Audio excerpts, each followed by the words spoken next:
Okay. Hello guys, it's Rain, and today I played Minecraft and I played The Last of Us Part 2, but now I am replaying the first tree. I played this a couple years ago on my channel, and I didn't have commentary on it because I didn't have a mic back then. But yeah, I have one now, and we're gonna go ahead and play this game. I don't really remember much about this game. I know we play as a fox. So we're gonna do a new game. Yep.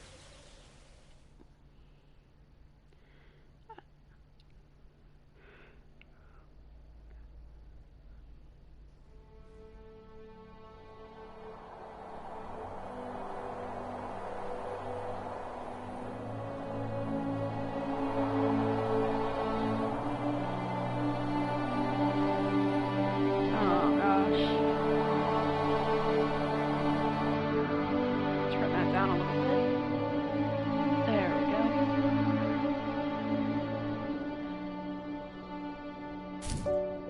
Oh, well, that's one way to start, I guess. Okay. Are you awake? I thought I heard you get up. Yeah, I'm awake. Sorry, I just can't sleep. Jump, interact. Are you thinking about him? Yeah, a bit. Usually get back to sleep, my love. I'm fine. No, it's okay. What else is on your mind? I don't know, it seems weird, but I had one of the most vivid dreams of my life. I saw a I know in the fox past there's on a snowy been mountain, a lot that I've missed. just looking confused and worried. Oh, it's just Those okay. eyes. I can't get those eyes out of my head. She was running in the windy snow, looking I'm not for really something. running, but okay.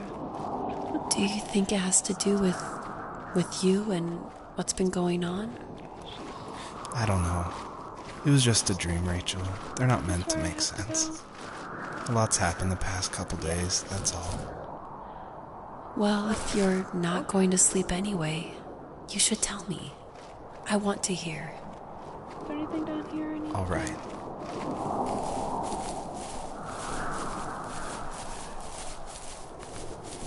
So yeah, I played this game a couple of years ago, and I just remember absolutely loving it.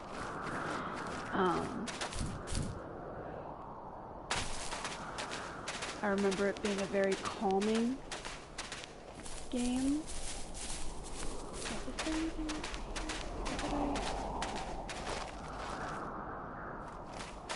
I mean, there's a picnic thing.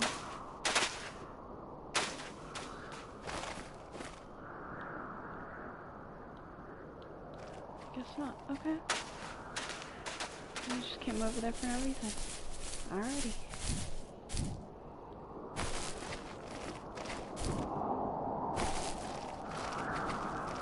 So yeah, this is just gonna be a very chill live stream.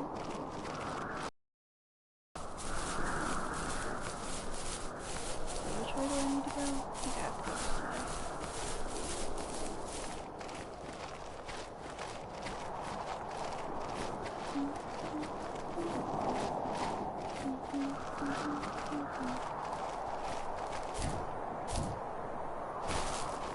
Is there anything I actually have to do over here?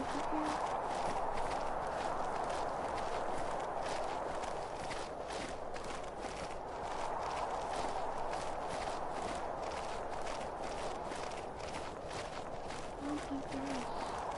This game is very pretty. Like, that is very pretty. I love this art style that they decided on. Oh, what is this?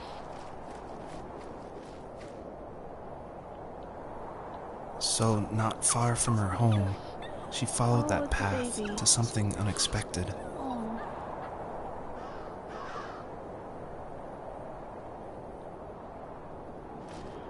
That's sad. Oh.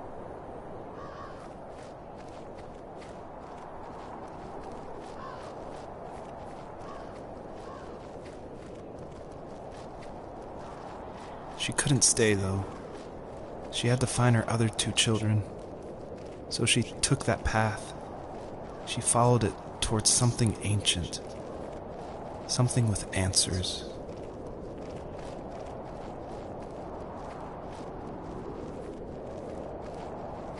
Okay, do I actually have to run because she is just having a hard time? There we go. Oh, that's so pretty.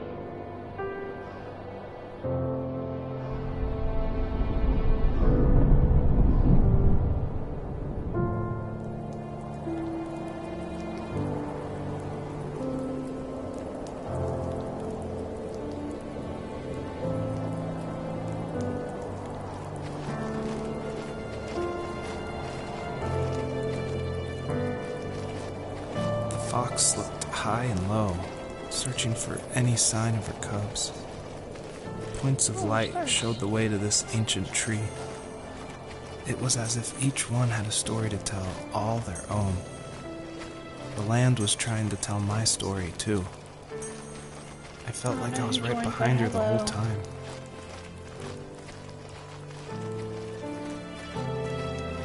God, that's so pretty. Okay, I don't know where I'm supposed to be going, but I'm gonna start exploring a little bit.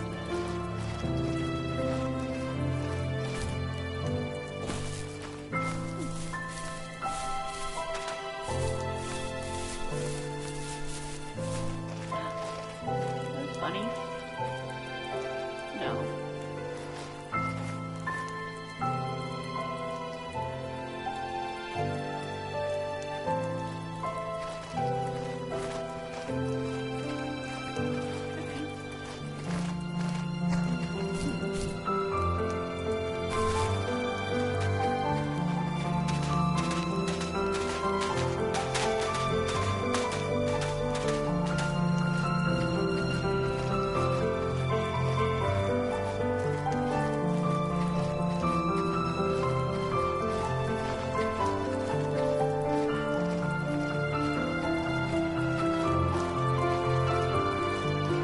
Such a pretty game.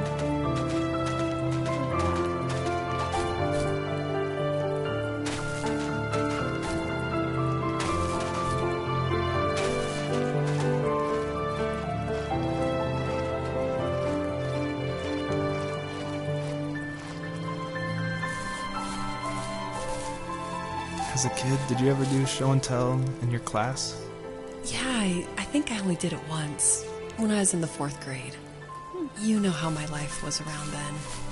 I wanted to show my class what helped pass the time and distracted me. So I brought a dozen paper cranes I had made. I think I told everyone how badly I wanted to be a bird and fly, embarrassingly enough. Don't be embarrassed. Every kid wants to fly. For me, it was another toy from my dad, a wooden boat. I remember guarding it so carefully in my hands as I walked into class. When I sat down, a group of boys immediately made fun of it. They asked which trash can I found it in, or why an ugly log was my favorite toy. When I got up, I didn't even want to tell them my dad had carved it. I said it was a joke gift my friends had given me. Kids can be so cruel. Some of them are. I shouldn't have let them get to me, but it did. It's amazing we bounced back at all.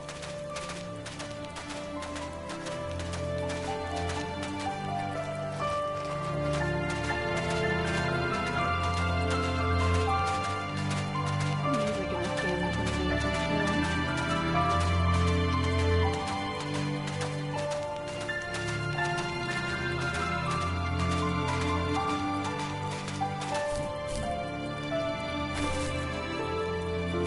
Oh.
older I got, the more I withdrew. I asked myself, why talk to anybody anyway? Why bother when I'm happy by myself? I started drawing a lot, mostly animals I saw in the woods by my home. I then imagined designing my own hideouts with things like TVs and pantries full of chips and cookies. I think that idea of leaving home and drawing blueprints started my career. I found a lot of solace in that. I'm not surprised, but I did the same thing, you know? There's something special about having a place to call your own. And now look at us. Well, if you count renting in an overpriced city. It's as close as we can get for now.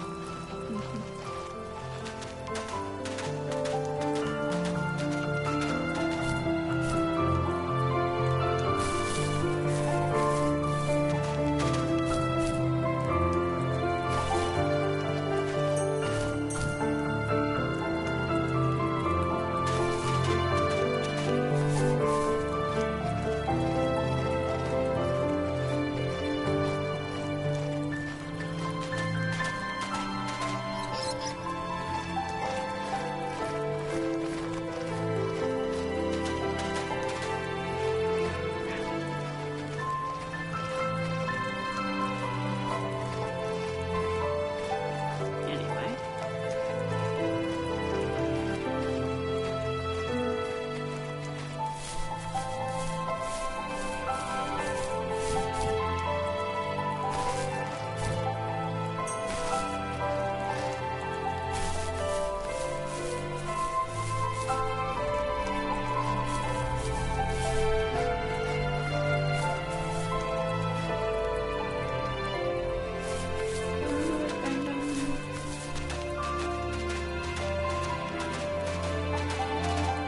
Look, there's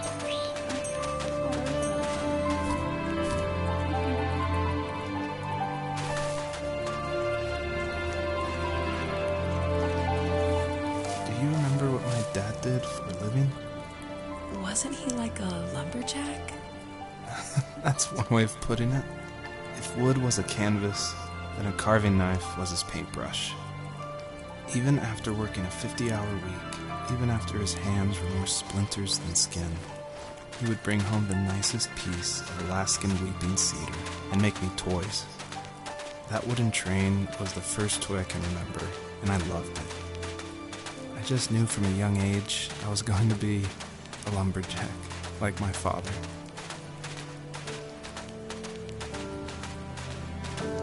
God, this game is so pretty. I'm gonna say that so much during this.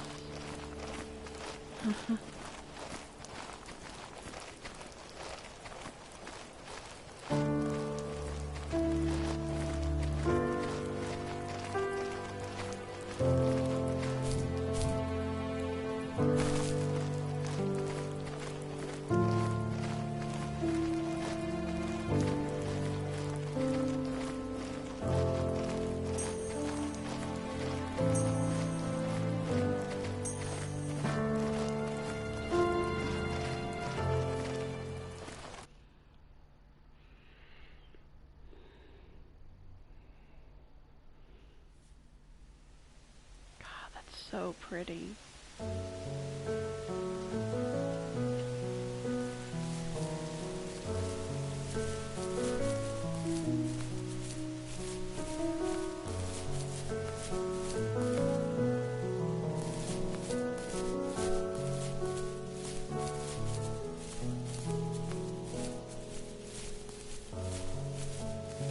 My teenage years were full of sketching, angst, and trouble.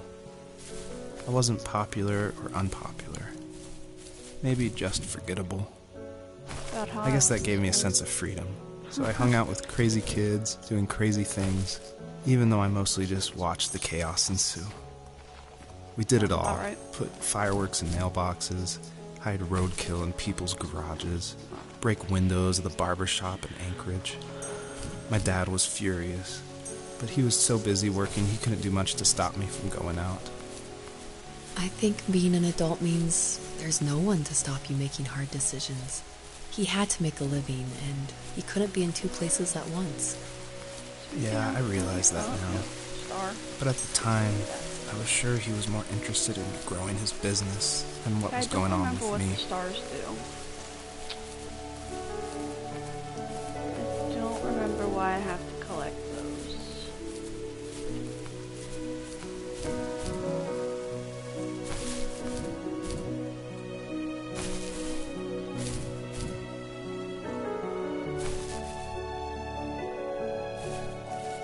He was working another late night, and my friends were over, saying how bored they were and how they had come all the way out to my house for nothing.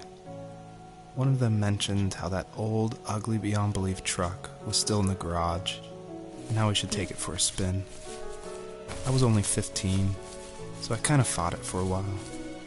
The next thing I knew, we were careening around the mountain path, rocks spitting onto the sides of the cliff, while my dad's cringeworthy bluegrass blared out the speakers.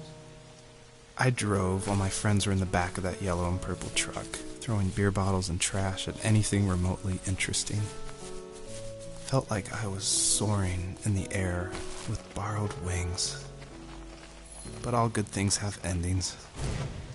A cop outside of Eagle River pulled us over after he saw us in a bottle rocket into someone's yard. What followed was a long night of talking to disappointed adults and feeling smaller than ever.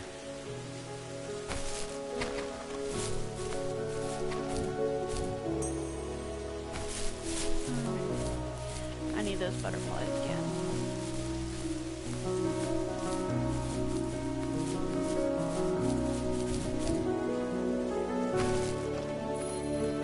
There we go.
Oh my gosh, okay.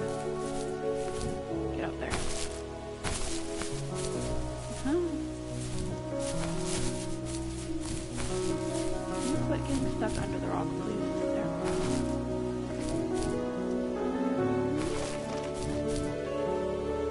I think I got everything down there. I don't see any more stars. God, that's so pretty. Anyway. Oh, there's just shadows out there.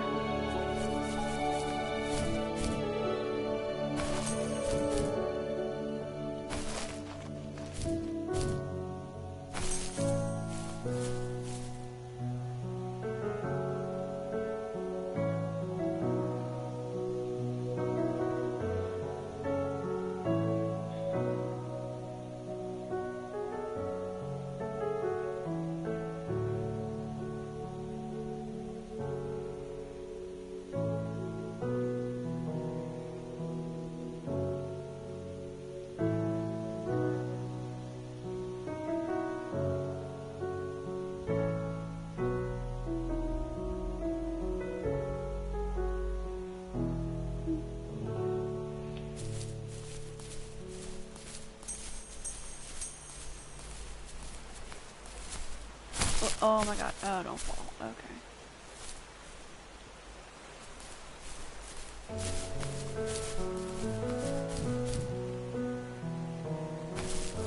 So pretty.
After he drove me home from the police station, I blew up at him, saying how I never wanted to be like him, how I was going to be someone and leave that hick icebox for good.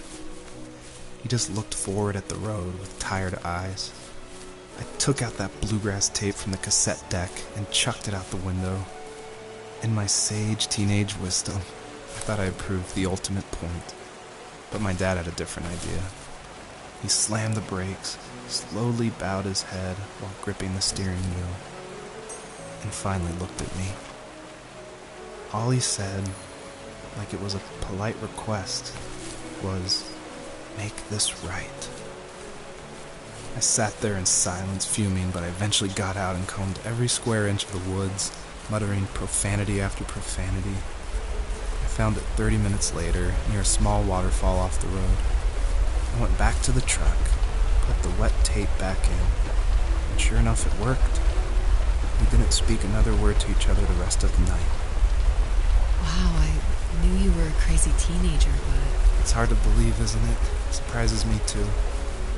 It's like I didn't really know who that kid was back then. I bet my dad thought the same thing over and over. It's almost like he was saying, "Make this right," to himself, more than to me.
My friends would laugh about that night and talk about how crazy it was, and I laughed along, pretending it didn't bother me.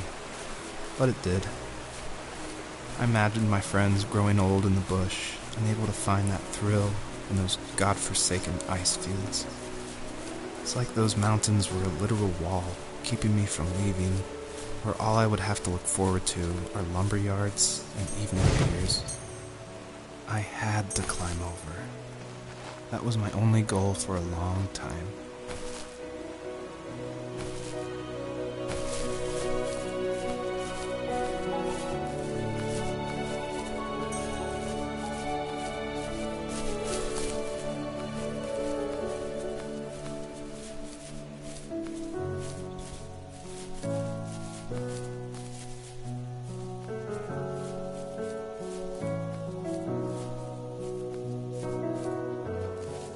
If there was some way I could take my love of drawing and turn it into a way of escape, nothing would make me happier. I wanted to create instead of tearing trees down. I wanted to move to the lower 48, not because I hated it there in Alaska, but I hated the idea of it.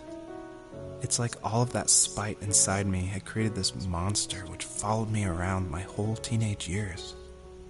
I put so much energy into doing what others didn't expect of me. Why did I do that? There's one fact you're forgetting, though.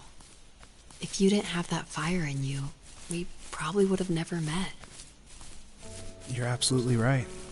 Maybe the destination is all that matters in the end. But then why am I awake? Why am I seeing this fox go on her journey? And why can't I stop thinking about my dad?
I think I am going to leave off here. Yeah.